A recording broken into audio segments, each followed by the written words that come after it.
Hi everyone, welcome back to episode 4 of our painting club for young carers.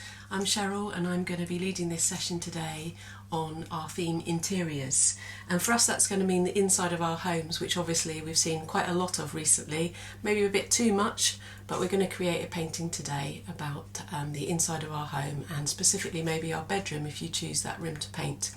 And we're going to be inspired by one of the most famous painters in history, which is Van Gogh, who worked in the 1800s, and he painted some very famous pictures, particularly one of his bedroom, which we're going to have a look at, and then try to create something of our own. Okay, so we're going to have a look at a painting by Vincent van Gogh, and Vincent van Gogh was painting in the 1800s and he became one of the most successful painters in history, created over 2,000 artworks during his time. When he was alive he wasn't famous at all. And obviously he didn't know how successful he would become.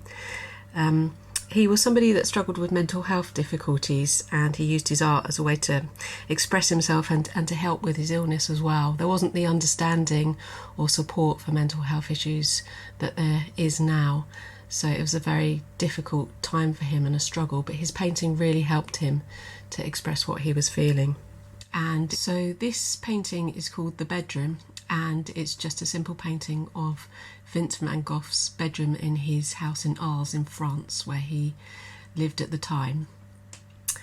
Van Gogh is what we call a post-impressionist. You don't need to worry too much about that. You can look it up, but it's basically about wanting to capture a certain mood or emotion with the colours he used, rather than just wanting to sort of recreate an image as if it was a photograph, as exactly how it is when you see it.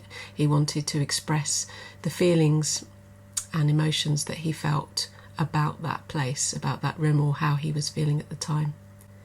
So that's what we call post-impressionism, which led to expressionism. If you want to look up more about different artists and artwork, there's a really good website called tate.org.uk/kids. It's got loads of activities and information about artists and quizzes and other bits and bobs you can do. It's a really good website, so I'd recommend having a look at that. This is what I'm looking at now to take the images off of.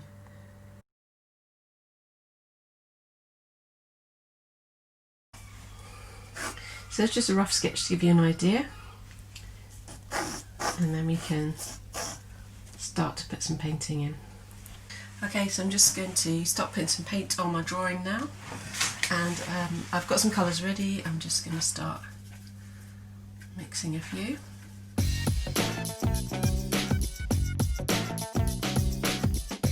think it's just good to just experiment a little bit, because the good thing about painting is if you do something you don't like, you can just paint over it when it's dry. So it gives you quite a lot of room to try things out, especially with acrylics, because they dry really quick, and you can always use the hairdryer to dry them even quicker if you want to.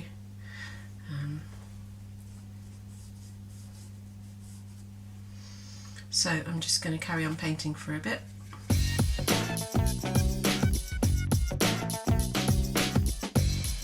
don't have to use the colours that you see in front of you.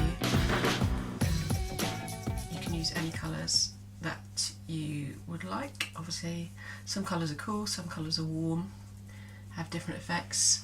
You could do a very dark painting, you could do a very, very light painting just using just a few colours. You don't have to use all your colours of the paints that you've got in. If you did join the club and using the paints that I sent you, you don't have to use all the colours. You could just use what we call a sort of like a reduced palette, so you could just use like blue, grey, black, or just pink, red, yellow. Just some ideas really of stuff you can do.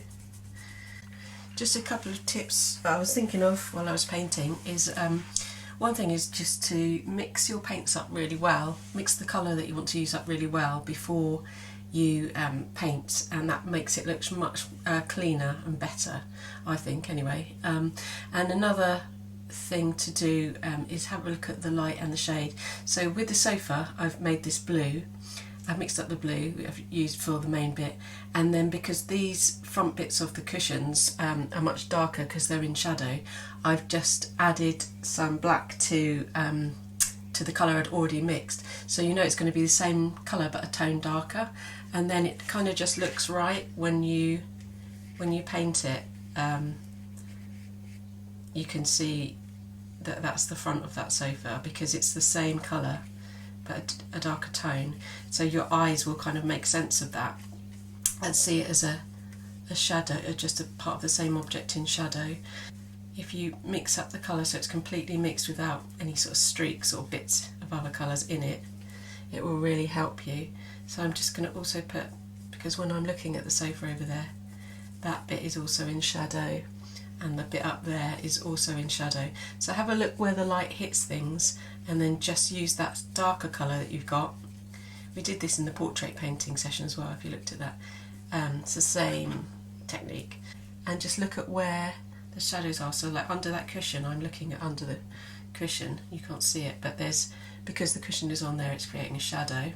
So I'm just sort of copying that shape that it's made, but in that darker colour, and you can see then it looks much more 3D. Obviously what we're doing today is more of an expression of the images, so it doesn't have to be exact.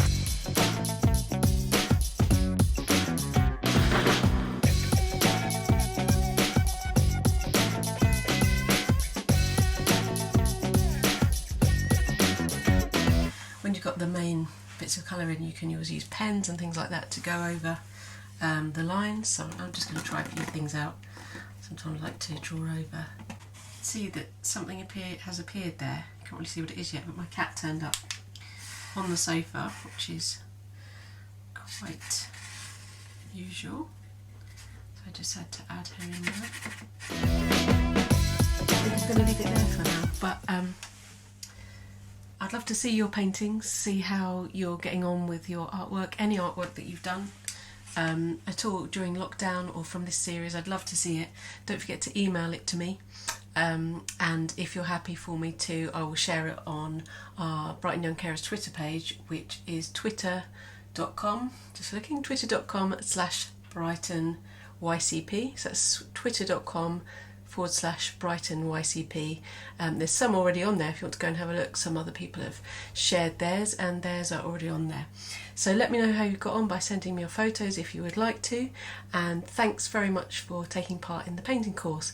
Let me know if there's any other groups or activities that you would like to do, or any suggestions, and we'll see what we can do. Bye for now. Look at interiors as our theme. We're going to be inspired by the artist Van Gogh, who was one of